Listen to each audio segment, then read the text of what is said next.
Enigeen wat 'n woord het, kyk vir ons op die groepe ook, sit net julle handjies op, laat Natasha kan sien.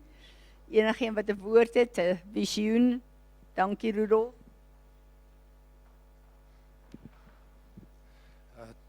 Tannies wat ons sing het, toe sien ek 'n hart, en daar's gedeeltes van die hart wat nog klip het. En dit is goeders met, die Here wys dit vir my, so dis goed wat ek doen, wat dit weer klip maak. Dit is nie dat hy het my hart vernuwe die dag toe ek my lewe vir hom gee het, maar goeders in my loop maak dat die hart klip word, en dan kan ek nie my doel uitleef effektieflik, soos wat ek moet nie, want dit maak my moeg, of dit maak my dat ek die krag het nie. Nog iemand?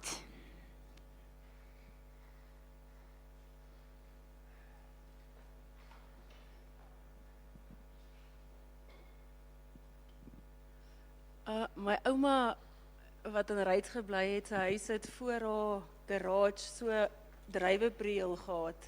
En ek onthou dit toe ek dit nou daar sien, toe onthou ek dit nou weer.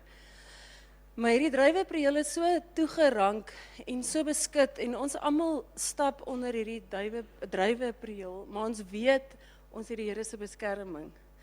Maar ons gaan staan nie by hom stil om hierdie groen, gesonde druiwe wat op die prieel hang, ons sien dit nie raak nie.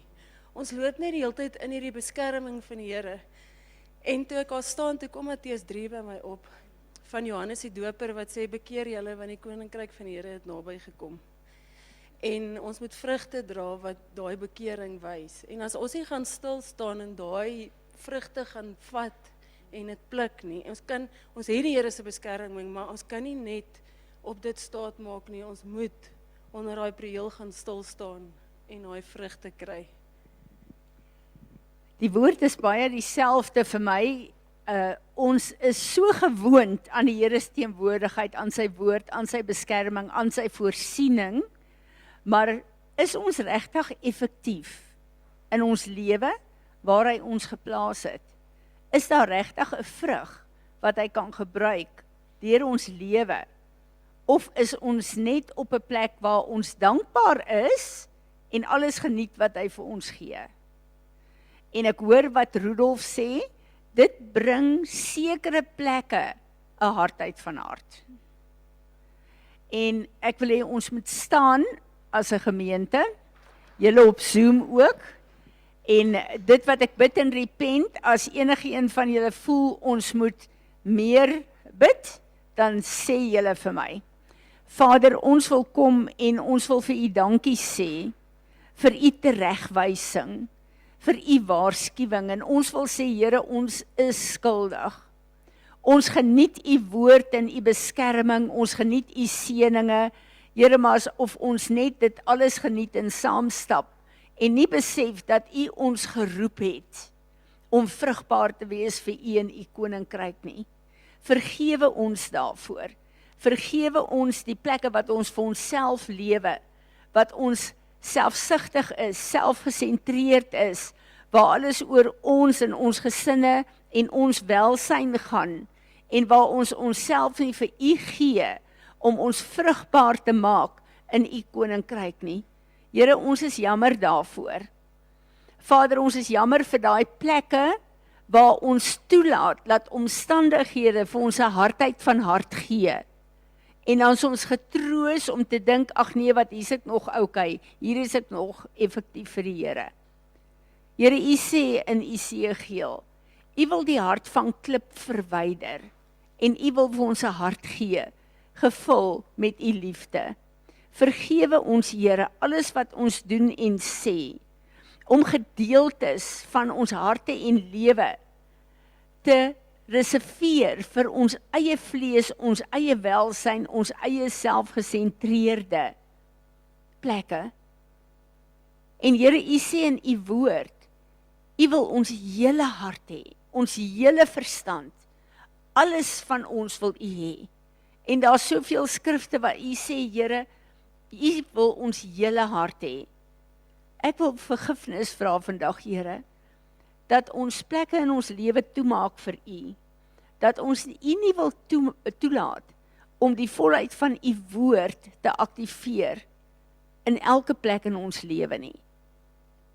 Vergewe ons die plekke waar ons kies, waar ons vir U getuienis wil wees, waar ons kies, waar ons U vrug wil uitdra.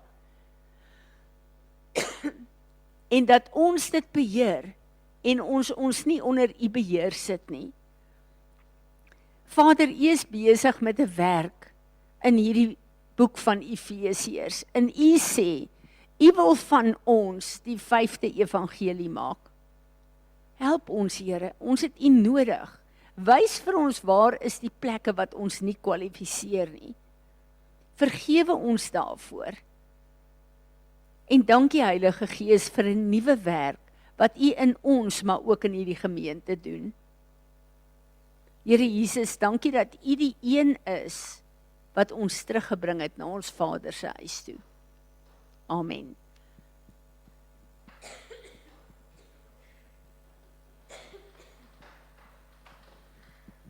In die week toe ek eenoggend sit en Bybelstudie doen toe, kom dit net by my op, die Here sê vir my, almal wat so praat van, ons is so naby aan die einde, ons is so naby aan die einde, dit voel half so of mense tot 'n ding gekom het, ag ons is nou hierso, ons hoef nie nou verder aan te gaan nie, die koms van die Here is naby, ons kan nou maar eintlik net sit, en ek lees toe Johannes, waar Johannes Jesus langs hom gehad het, en hy het nog steeds aangegaan met sy werk, asof Jesus nie daar was nie, en ek wil net dit gesê het, Bely dit namens ons almal, daar's 'n groot klomp mense wat verval op hierdie plek van, ons is in die einde, ons hoef niks meer te doen nie.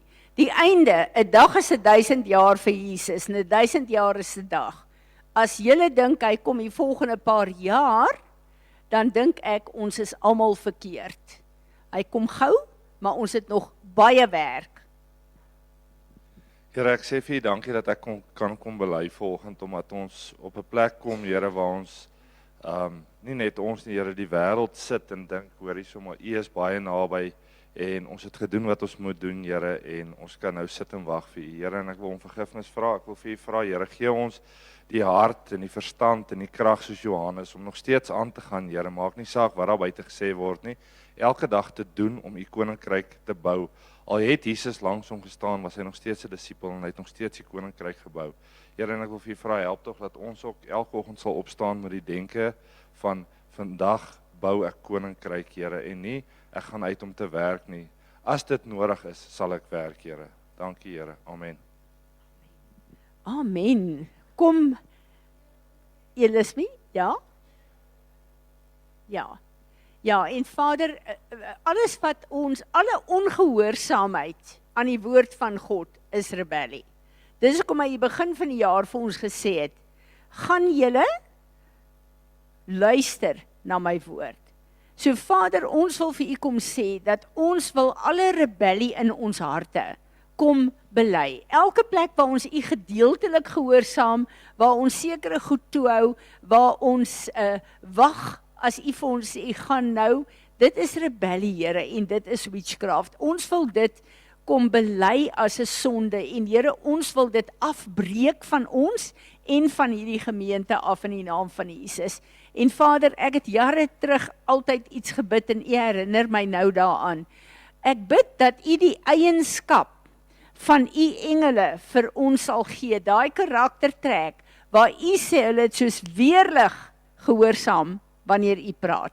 Ek bid dat U ons daai ingesteldheid sal gee. As U met ons praat, dat ons soos weerlig gehoorsaam. Amen. Amen. Voordat ons verder aangaan, wil ek nou net eers gou ons paas regtig waar vir oggend 'n bietjie oplig voor die Here. En ek het nou vir Isie gevra, sy gaan van die kinders se kant af vir ons pappas dankie sê en sê hoe ons hulle waardeer. En dan het ek vir Johan Gracious gevra om as 'n pa, die paas vanuit daai plek, die paas vir ons te kom seën. En dan het ek vir Salome gevra, sy is nou by die kinderkerk, as iemand daar net gaan roep, laat sy vir ons van die vrouens se kant, vir die manne dankie sê, vir wie hulle is.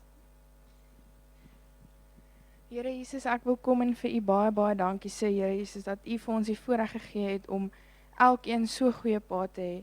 Here Jesus, ek wil hulle kom oplig voor U en ek wil wysheid en krag en U liefde oor hulle bid, Here Jesus, en ek wil vir U vra dat U hulle net sal beskerm en ja, Here, dankie net dat U vir ons sulke wonderlike paas gegee het.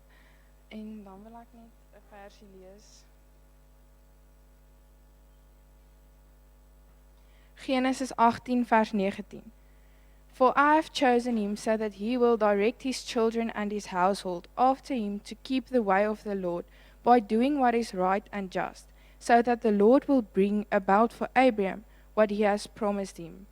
En dan wil ek net hê elkeen moet saam met my lees op die bord, dat julle elke paar dit net vir hulle self sal vat om te sê, I am a man of integrity. I walk in the fear of the Lord. I lead my family in love and truth. I correct with patience. I train my children in the way they should go. I am a father after God's own heart. Amen. Amen, dankie Isie, dit was awesome. Salome kom, laat sy vir ons vir die manne dankie sê van ons vroue se kant af.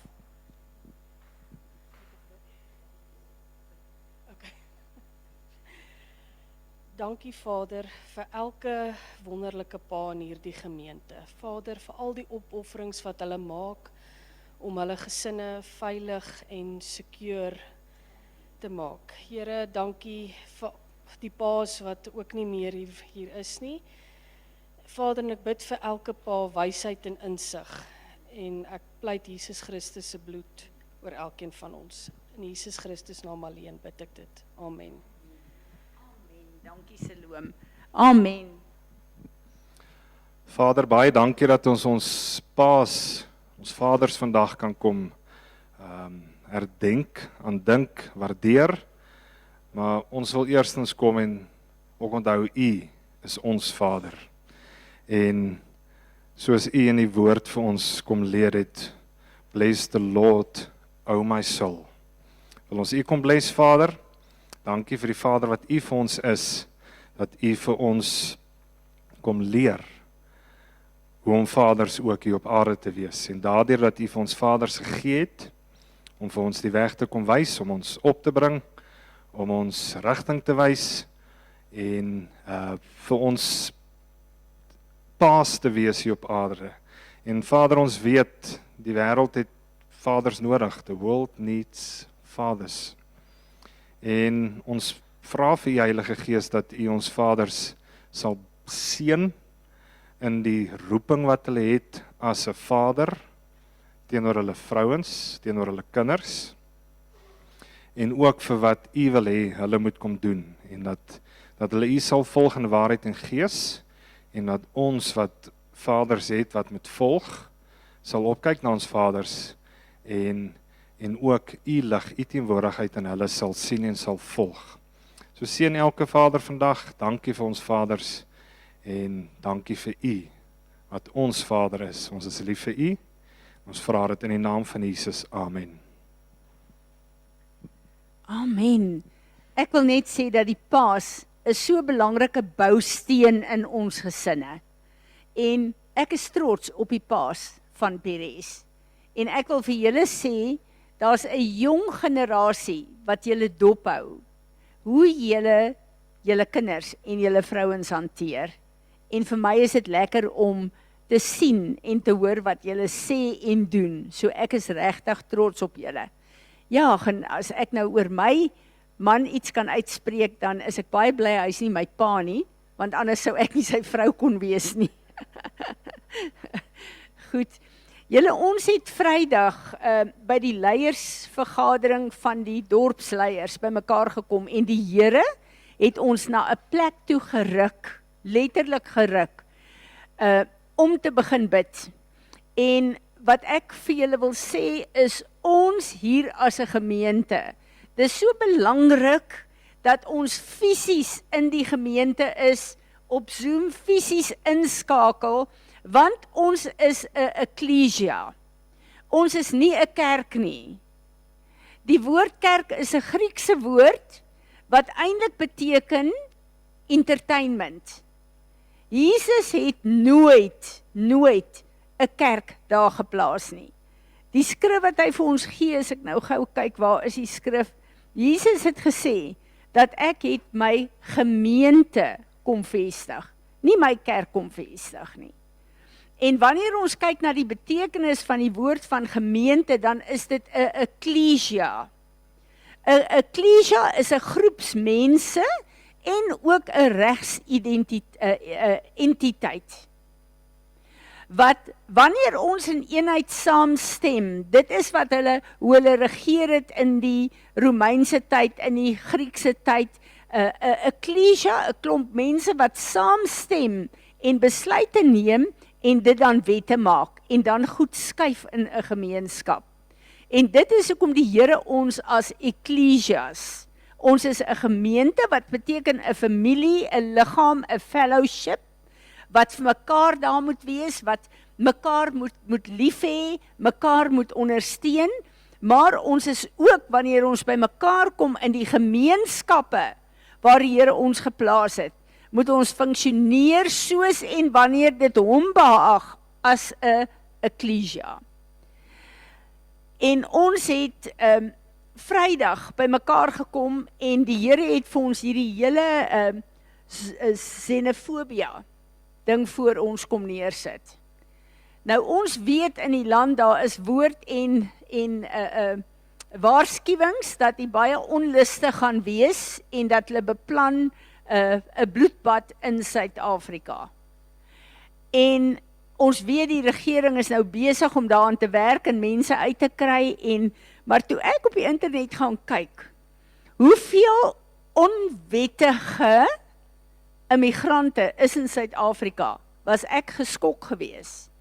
Jy weet, ons het, ek dink 68 miljoen mense in Suid-Afrika, die volle getal. Daar is 10 tot 15 miljoen onwettige burgers in ons land. Ek besef net, ons het 'n massiewe probleem. En ek het 'n groot begrip vanuit 'n politieke oogpunt, hoekom die mense opstande het, want ons sit met 'n werkloosheidsprobleem. Julle ken al die syfers, ons gesondheidssisteem is oorlaai, die behuising, alles val net eenvoudig in mekaar, want ons het nie strukture vir ons eie mense nie, nou kom hierdie ander mense in en doen dit. En dadelik dink 'n mens daaraan, hierdie mense moet uit die land uit, hierdie mense moet, en die Here kom swaai my gedagtes. En hy sê vir my, Fransie, ek het nie begin van die jaar vir julle gesê, julle moet my woord, alles moet julle in my woord toets, julle moet my woord gehoorsaam. En die Here sê vir my, julle sit met hierdie klomp vreemdelinge in die land, en hierdie is 'n fisiese probleem, maar is 'n geestelike probleem ook. En die Here sê vir my, ons almal weet, hulle beplan hierdie onluste, hulle beplan 'n klomp mense se lewens wat absoluut net gaan gevat word. Pastor Isaac sê vir my vanuit die woongebied hier by ons in Godsong, is daar so 'n vrees onder die inwoners hier, want hulle weet, hulle sit gereed, hulle wil hulle voertuie verkoop, want hulle plekke gaan wat is geloot? Hulle goed gaan gesteel word, hulle verwag, hulle sit met 'n vreesende verwagting hierdie goed gaan gebeur, en dat hulle lewens gaan verloor in die proses. En ek besef net dat ons sit hier op 'n bittermoeilike situasie. En onthou julle in 1994 het die Here die kerk opgeroep en gesê bid. En hulle het gedink, jy gaan 'n bloedbad kom in Suid-Afrika. En ons almal weet die kerk het gebid en dit het nie gebeur nie. Hier is 'n klomp mense se lewens wat ingedrang is.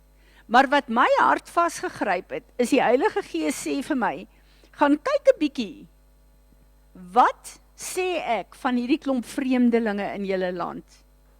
Want daar is geen mens wat onwettig is nie. Ek het almal geskape, daar is nie onwettige mense nie. Wat hulle doen, hulle optrede is onwettig. Maar moenie hulle devalue, hulle waarde afbreek na iemand wat niks beteken nie. Want dit is nie hoe ek mense geskape het nie. En hy vat my na Levitikus toe en hy sê, and if a stranger dwells temporarily with you in your land, you shall not suppress or mistreat him, but the stranger who dwells with you shall be with you as one born among you, and you shall love him as yourself, for you were strangers in the land of Egypt. I am the Lord your God. En daar is 22 skrifte in die woord, waar die Here sê, een van die gawes wat ek vir julle gegee het, is gasvryheid. Dis 'n gawe wat God op aarde wil laat werk om sy koninkryk uit te brei. Ek het nie eens in my gedagte, behalwe die mense wat in ons skool is, om enigiets met hierdie mense te doen te hê nie. Maar kyk wat sê die woord van die Here vir ons. Wie van ons het al gebid vir die vreemdelinge en vir die onwettige immigrante in ons land? Nie wat op jou hart is polities nie, maar wat op God se hart is.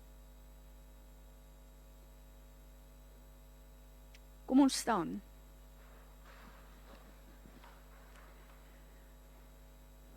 Vader, u woord vanoggend kom en verander ons gedagtes en ons gesindheid. En ek wil vir u sê, Here, ek weet nie wat om te bid en wat om te doen nie. Ek weet nie hoe om op te tree nie. Ek weet nie wat u van ons verwag nie. Maar wat ons wel weet, is dat ons moet bid vir die vreemdelinge in ons gemeenskappe. En ons kom vanoggend, Vader, en ons lig elke vreemdeling in ons gemeenskap op voor u. En in die eerste plek vra ons, Vader, laat u werkers in hierdie oeslande sal instuur en dat hulle wedergebore sal word deur die bloed van Jesus. As hulle ervaring in Suid-Afrika dan 'n merk in hulle lewe moet maak, laat dit wees dat hulle wedergebore word deur die bloed van Jesus. En Vader, dan wil ek vir u vra, in hierdie tyd wat voor lê, leer ons wat om te bid en hoe om te bid. En vergewe ons elke plek waar ons politieke oortuigings wil gebruik om te bid. Help ons om u hart hierin te vind. En Vader, nou wil ons kom en ons wil hierdie saak oplig voor u. En omdat ons nie weet wat om te bid nie, wil ek vra, Heilige Gees, kom bid deur ons, u volmaakte wil. Ek wil hê ons moet 'n tyd in tale bid, die wat nie 'n taal het nie, bid in Afrikaans, loof en prys die Here. Kom ons bid 'n rukkie. Koroshoto koraka kariki setre sibre shoto koraka kariki kabrasita karaka kariki setre sibre shoto koraka kariki karasita karaka kariki setre sibre shoto koraka kariki koroshoto koraka kariki setre sibre shoto koraka kariki koroshoto koraka kariki setre sibre shoto koraka kariki karasita karaka kariki setre sibre shoto koraka kariki koroshoto koraka kariki setre sibre shoto koraka kariki karasita karaka kariki setre sibre shoto koraka kariki koroshoto koraka kariki setre sibre shoto koraka kariki karasita karaka kariki setre sibre shoto koraka kariki koroshoto koraka kariki setre sibre shoto koraka kariki karasita karaka kariki setre sibre shoto koraka kariki. Vader, laat u perfekte wil geskied in die naam van Jesus. Maar ons hier in Botawil, ons weier enige bloedvergieting van die vyand in die naam van Jesus. En ons bid dat u engele sal uitstuur, Here, om hierdie mense te beskerm. En ons bid dat u sal ontsluit u perfekte plan vir hierdie hele situasie. Amen. Amen. Enigeen wat 'n woord het. Goed, Izet. Polities wil ek maar net sê, hulle beskou ons ook as vreemdelinge, hoor? Onwettige mense in hierdie land. En dan die ander ding wat ek wil sê is, reg deur die Ou Testament, soos wat die Here die mense uit Egipte gelei het, was daar vreemdelinge saam met hulle. 'n massa van hulle. En hy het hulle deel gemaak van al sy beloftes, al sy feeste, al sy leringe en alles wat het hulle totaal en al ingesluit, dat ons as vreemdelinge, ook soos wat ons ingesluit is, besef, dat ons ook deel van die Here se volk kan wees. Amen, amen. Goed, ek wil vir julle sê, ek gaan in die woord ingaan, maar ek gaan so 11:45 gaan ek uitglip. Ek moet 11 uur by Ariel Gate op die Zoom wees, waar hulle my net wil seën en bedank vir die tyd wat ek by hulle was. Dan sal Rudolf aangaan met die verbondstekens en afsluit. Julle, ek het soveel in my wat lewe, ons is in so wonderlike opgewonde tyd, daar is soveel woord wat die Here vir my gee, daar is soveel goed wat hy vir my wys, daar lewe soveel goed in my, en ek is so opgewonde om dit met julle te deel, en die Here sê vir my nee. Ek het vir julle opdrag gegee, om die boek van Efesiërs, die volle boek te deponeer in die Gees, in julle lewe en in hierdie gemeente. Want, van daaraf vat ek julle na Efesiërs 7 toe, die 5de evangelie. Maar julle moet verstaan, hoe julle gaan lyk en wat julle deel is, om te doen daarin. En ek besef, ons is terug, ons begin vanoggend by Efesiërs 4, en ek besef net, hierdie is 'n belangrike opdrag, wat die Here vir ons as 'n gemeente gee. En ons kan nie oor dit hardloop nie. Ons moet hierdie impartation wat die Here vir ons gee, moet ons vasmaak in ons lewe. En ons moet dit uitleef na buitekant toe. So, Efesiërs 4, begin ek. I therefore, the prisoner of the Lord, appeal to and beg you to walk, to lead a life worthy of the divine calling to which you have been called, with behavior that is a credit to the summons to God's service, living as becomes you, with complete lowliness of mind, humility, and meekness, unselfishness, gentleness, mildness, with patience, bearing with one another, and making allowances to love one another. Hierdie is vir my so mondvol, dit voel vir my, ek kan amper hier 'n hele dag net stil staan by wat die Here hier sê. En Matteus 16 vers 18, waar die Here kom en sê, op hierdie rots, op hierdie woord, sal ek my gemeente bou. Nie 'n kerk bou nie, 'n gemeente bou. Dis Jesus se hart. Hy het hierdie gemeente kom bou, en hy het my en jou deel gemaak daarvan. Maar nou kom hy en hy sê, ek het hierdie gemele in hierdie plek gesit, in hierdie roeping wat ek op julle elkeen gesit het. Maar dit wat ek wil hê, wat julle moet kwalifiseer in die gemeente, is 'n totale plek van nederigheid. 'n nederige houding. Wat beteken 'n nederige houding in ons byeenkoms hier, in ons gemeenskap van die heiliges? 'n nederige verhouding beteken dat ek kyk waar is iets nodig, by iemand of in die gemeente, en dan sal ek dit gaan doen. My oë sal oop wees vir die Here, om te sien, hoe lyk die gemeente, en dan daar te wees en te sê, Here, ek gee myself in u hande. Wanneer laas het dit met jou gebeur, dat jy hier instap, en die Here wys vir jou vir Etienne, en sê, ek wil net 'n bietjie hê jy moet gaan en haar net gaan seën en haar bietjie bemoedig. En wanneer jy dit doen, is Etienne daar en sy bars waarskynlik in trane uit en sê, maar hoe het jy dit geweet? Het ons daai gesindheid van nederigheid, van wat gaan die Here en wat wil die Here vandag met my doen in hierdie gemeente? Vanoggend vroeg, toe ons gebid het voor die tyd, toe voel ek self ook, kom met so gesindheid van, ek wonder wat die Here vandag gaan doen, ek wonder wat ek gaan leer, ek wonder wat ek gaan ervaar, ek wonder wat ek, en dit is alles reg julle. Maar kom ons met 'n gesindheid om vir hom 'n plesier te wees, sodat hy my kan gebruik in die individue, soos en waar dit nodig is. Is dit nie 'n plek wat ware fellowship gaan begin oopmaak nie? Want dan begin ons op mekaar te fokus. En wanneer ek een van julle sien ek nie net vir jou in, die worship span is vandag 'n plek, ek is so bly daaroor, ek is so, maar Wonnie, hoekom lyk jou oë vir my so half en half hartseer? En dan na Wonnie toe te gaan en te sê, Wonnie, wat is daar wat ek vir jou kan bid? Wat is daar wat die Here vanoggend vir jou kan doen? En dat ons kom met hierdie gesindheid van 'n totale humility, om te sê, Here, ons is hier, dis die gemeente wat U ons ingeplaas het. U wil 'n werk in en deur ons in Botawil doen, maar ek bid dat U ons so sal saambind, dat ons so daai joint heirs met Jesus sal wees, dat ons mekaar se emosies en se behoeftes na sal begin omsien.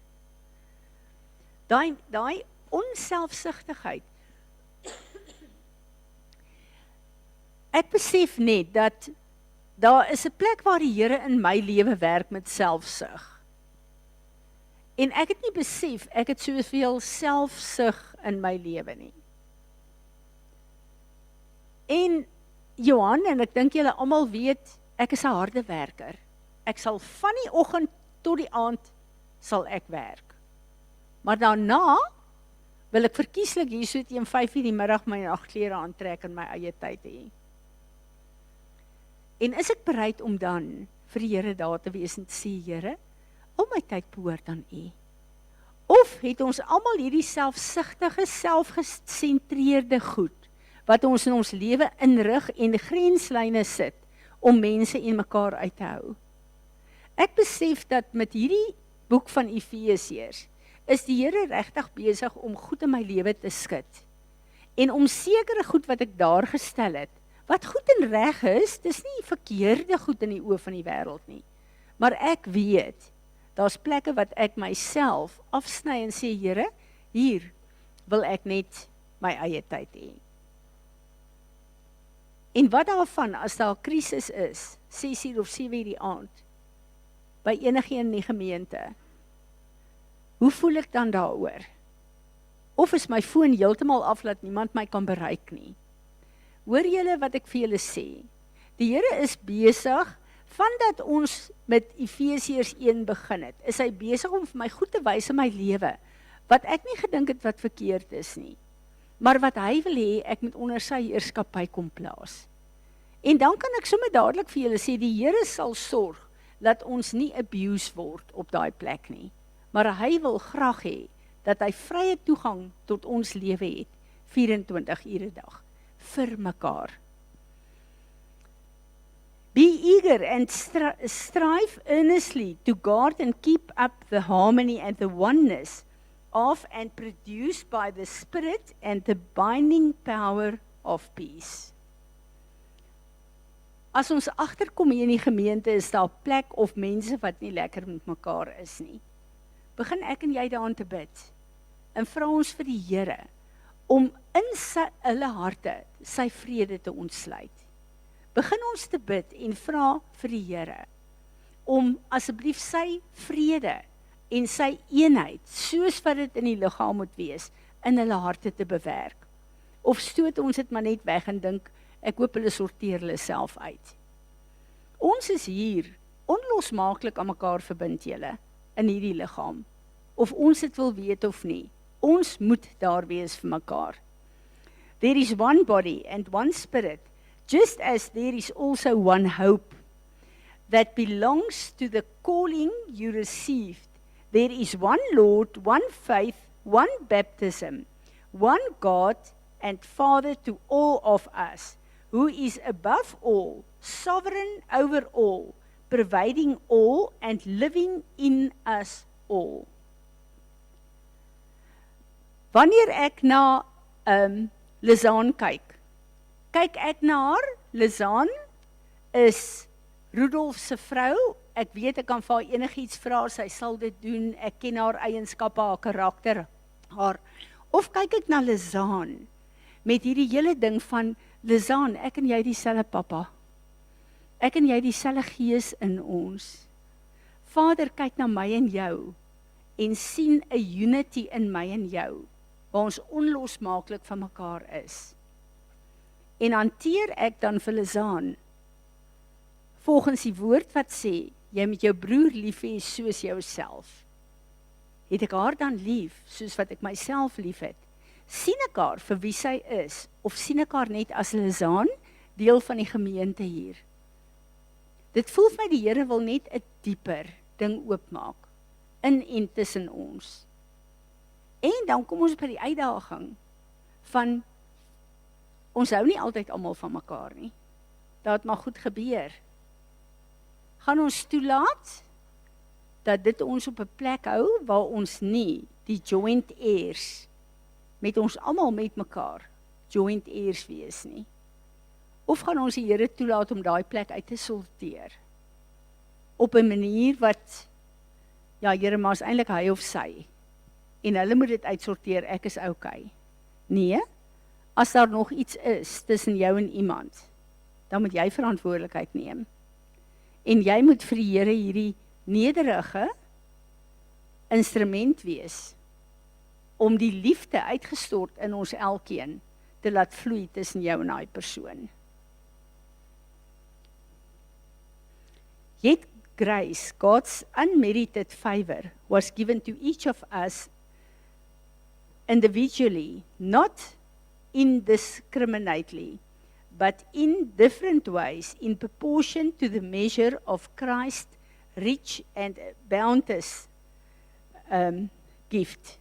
Therefore, it is said, when he ascended on high, he led captive and led a train of vanquished foes, and he bestowed gifts on men. Psalm 68 verse 18. But he ascended. Now, what can this, his ascended, mean, but that he have previously descended from the heights of heaven into the depths of the lower parts of the earth? He who descended is the very same as he who also ascended high above all the heavens, that his presence might fill all things, the whole universe, from the lowest to the highest. Daar die skrif wat die Here sê, jy kan vlug net waarheen jy wil. Hy's oral. En hy is die een wat vanuit die hemel aarde toe gekom het. Hy het neergedaal tot in die hel, en hy het opgestaan en gaan sit aan die regterhand van Vader God. En in daai hoogste plek wat hy het hy my en jou kom plaas, om vanuit sy oorwinning, al hierdie goed te doen, wat vir ons moeilik is. And his gifts were varied. He himself appointed and gave men to us, some to be apostles, special messengers, some prophets, inspired preachers and expounders, some evangelists, preachers of the gospel, traveling missionaries, some pastors, shepherds of his flock, and teachers. His intention was the perfecting and the full equipping of the saints, his consecrated people, that they should do the work of ministering towards building up Christ's body, the church, that it might develop until we all attain oneness of the faith, in the comprehension of the full and accurate knowledge of the Son of God, that we might arrive and really mature manhood, the completeness of personality, which is nothing less as the standard height of Christ's own perfection, the measure and the stature of the fullness of Christ, and and the completeness found in him. Sjoe, hierdie is vir my so mondvol, maar wat hy sê is dat elkeen van ons wat hier is, het die gawes gekry wat nodig is. En soos wat ons in ons elke dag se lewe dit toepas, groei ons in die volheid van wie Jesus is. En as ons kyk na die volheid van wie Jesus is, dan besef ons, hierdie word nie uitgesonder vir sekere persone en sekere leiers nie. Hierdie is the equipping of the saints. Ek en jy die gelowiges, nie die leiers nie, ek en jy die gelowiges, om ons toe te rus, sodat ons sy werk van ministry kan doen, en God se standaard kan vestig, in my eie lewe, in my gesin, in my werkplek, in elke plek waar die Here my kontak gee, met mense, en waar mense dan 'n getuienis moet hê, die mense wat met ons te doen kry vandag, as hulle vanaand gevra word, wat is jou opinie van Elismie? En dan elkeen van daai persone, of sy Jesus verkondig het of nie, gaan met dit wat sy gesê en gedoen en nie gesê en gedoen het nie, 'n verslag gee oor wie sy is. En dis waaroor dit hier gaan. Ek en jy as die gelowiges, oomblik as jy 'n kind van die Here is, dan het jy die gawes gekry. En dan het jy die verantwoordelikheid om toe te laat, dat in alles wat jy doen en sê, die volwassenheid van Jesus in jou moet toeneem. Sodat wanneer mense na jou kyk, hulle die woord van God sien, wat uit jou mond uit en uit jou optrede uit na vore kom. En dit is wat dit beteken om 'n getuienis te wees van Jesus. So then we may no longer be children, tossed like ships, to and fro between chance gusts of teaching and wavering with every changing wind of doctrine, the prey of the cunning and cleverness of unscrupulous men, gamblers engaged in every shifting form of trickery and inventing errors to mislead. My hart is dat ons almal so geskool gaan wees in die woord van die Here, die woord van die Here so gaan ken, want ek kom agter, die oomblik as daar 'n ding uitgegee word, en iets is nie in die woord nie, dan sê ek hierdie is misleiding. Want kom ons gaan terug na die woord van God toe. En al wat ons kan beskerm in hierdie tyd teen misleiding, want daar's wonderlike goed daar buitekant, en daar's 95% wonderlike nuwe openbaring, 5% is misleiding. Dis nie in die woord van God nie. En dan weet jy, maar ek kan nie dit vat nie. Want daai 5% bring 'n saad in my in, wat ek aanvaar, wat my totaal defile. En die enigste manier is om die woord van God te ken.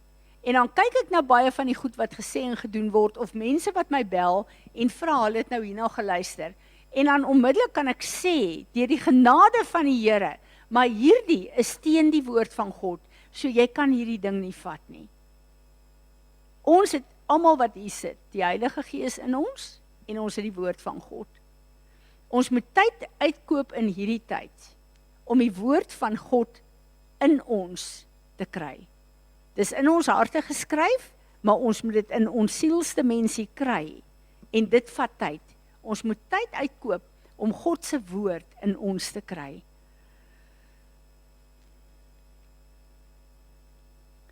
For because of him, the whole body, ek is al daar verby.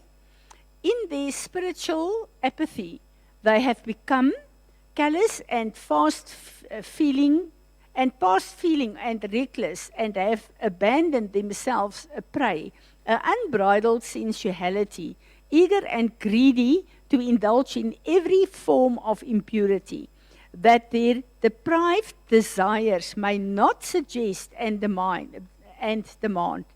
But you did not learn Christ, assuming that you have really heard him and been taught by him, as all truth is in Jesus, embodied and personified in him. Strip yourself of your former nature, put on and discard your old unrenewed self, with characterized your previous manner of life and become corrupt through lust and desire that spring from delusion.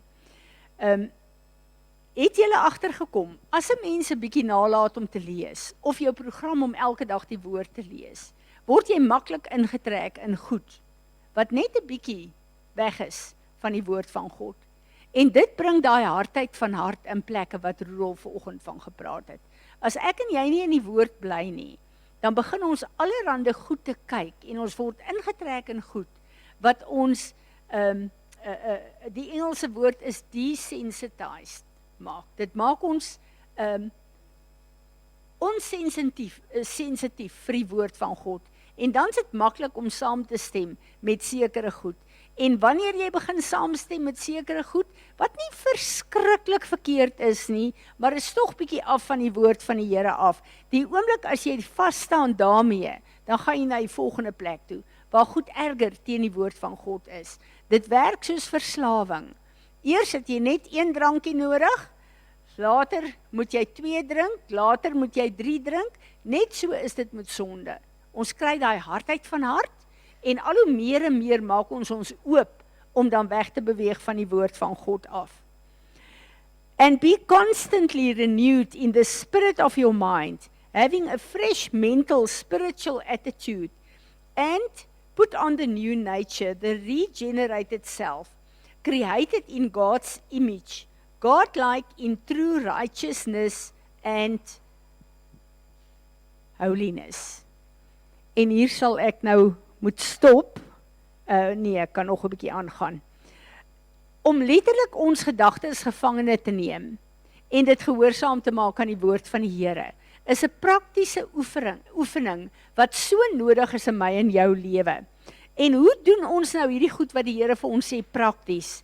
Therefore, rejecting all falsity and being done now with it, let everyone express the truth with his own neighbor, for we are all parts of one body and members of one another.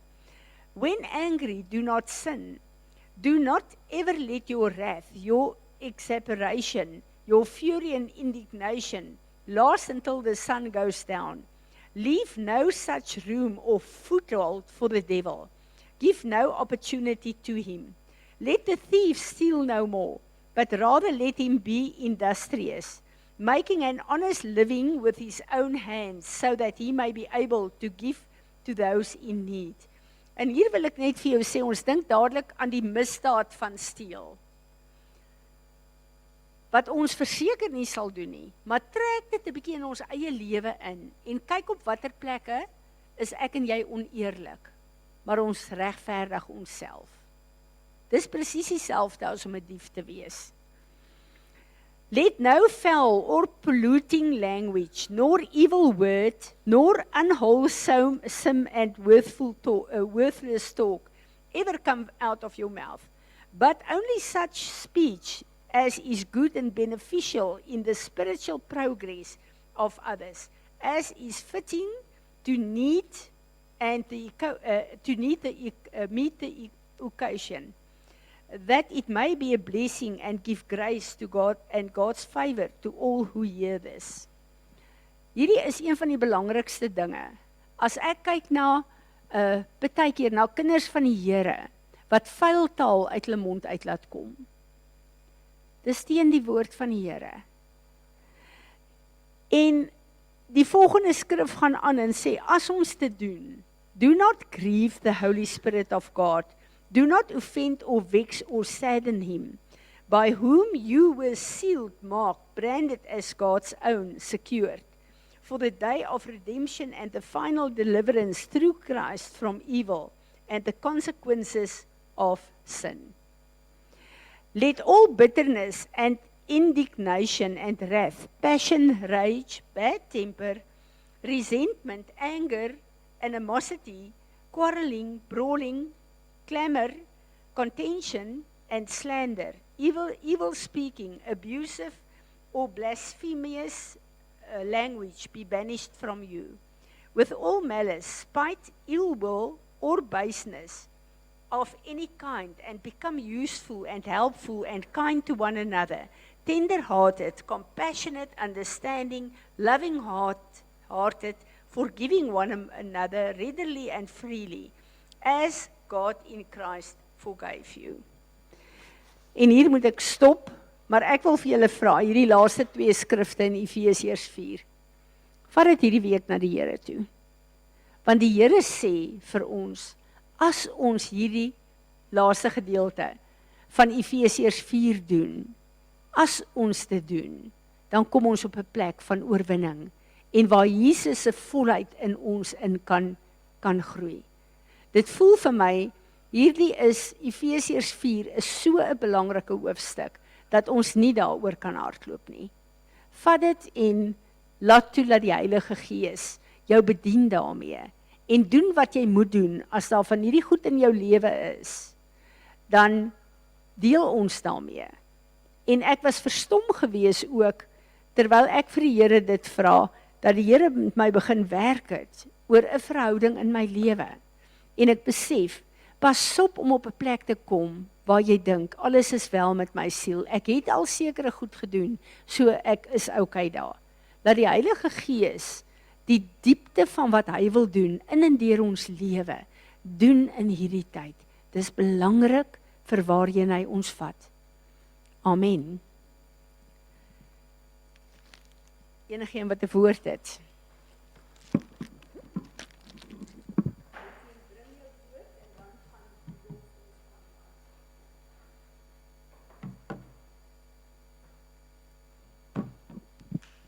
ek besef jy met hardloop, maar ek wil net sê dat Paulus ook vir Filippense waarsku en sê daar in hoofstuk 1 dat as hy terugkom, wil hy die volgende hoor by hulle.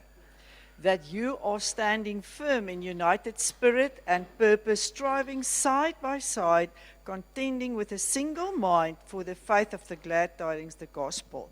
Want hy sê, julle sal teenstand kry, maar this will be a clear sign, proof and seal to them, and a sure token of your deliverance and salvation.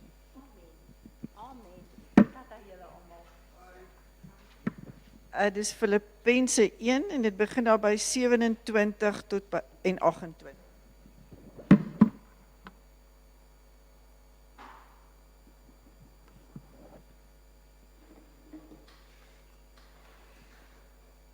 Toe ek gebid het oor hierdie verbondsmaal en vir die Here gevra het hy vir my 'n skrif gee, toe kry ek Johannes 1. En toe ek die skrif kry, toe wonder ek het nie idee wat dit beteken om die verbondsmaal te doen nie, maar ek wil dit vir julle lees. In die begin was die woord daar, en die woord was by God, en die woord was God self. En ek dink dit is dalk nou deel van wat Tannie Fransie sê, ons moet pas op van daai 5% wat ons mislei. So, ek het lank gesit met dit, en ek het nie 'n idee gehad, wat wil die Here hê, moet ek doen met die skrif en die verbondsmaal nie. En die eerste ding wat ek toe nou maar gaan doen is, ek gaan Google toe net eers wat beteken communion, maar communion buite die Bybel. In outside of the church setting, communion refers to a deep, harmonious connection and a mutual participation. So dis 'n diep koneksie en dit is mutual, dit moet van twee kante afkom. En ek gaan lees toe Genesis 2 vers 8, ek wil dit vir julle lees. Genesis 2 vers 8 sê, and the Lord God planted the garden eastwards in Eden, and there he put a man whom he had formed. So God het self die tuin geplant om communion te kan hê met ons. Hy het self die tuin gaan skep om in die aand saam met ons te eet, saam met ons te wandel, aand, oggend, wat ook al. En hy het van die begin af, het hy 'n diep hinkering om communion te hê met ons. En as jy verder in die Bybel kyk, het hy, na hy die tuin van Eden uitgegooi is, het hy weer 'n nuwe plek oopgemaak van communion, en dit was die tabernakel gewees. En dit was sy presence wat saam met die mense gegaan het. Maar as ek dink aan die tabernakel, voel dit vir my, daar was net 'n sekere klomp, of 'n sekere persoon, of 'n sekere iets wat regtig die presence van God kon ervaar het. En van daar af het hy toe vir Jesus Christus gestuur. wat gesterf het vir ons aan die kruis, sodat elke liewe een van ons kan communion hê met hom. So ek, die skrif wat ek dan nou gekry het in die begin van 1 Johannes is, van die begin af het God die plan klaar reg gehad. Al het dinge skeef geloop, al het die mense sonde gedoen, sy plan is nog van die begin van tye af om communion te hê met ons. So ons moet besef hoe waardevol hierdie is, en dit is nie sommer net 'n ding wat ons doen en ons stap hier uit en ons gaan nie.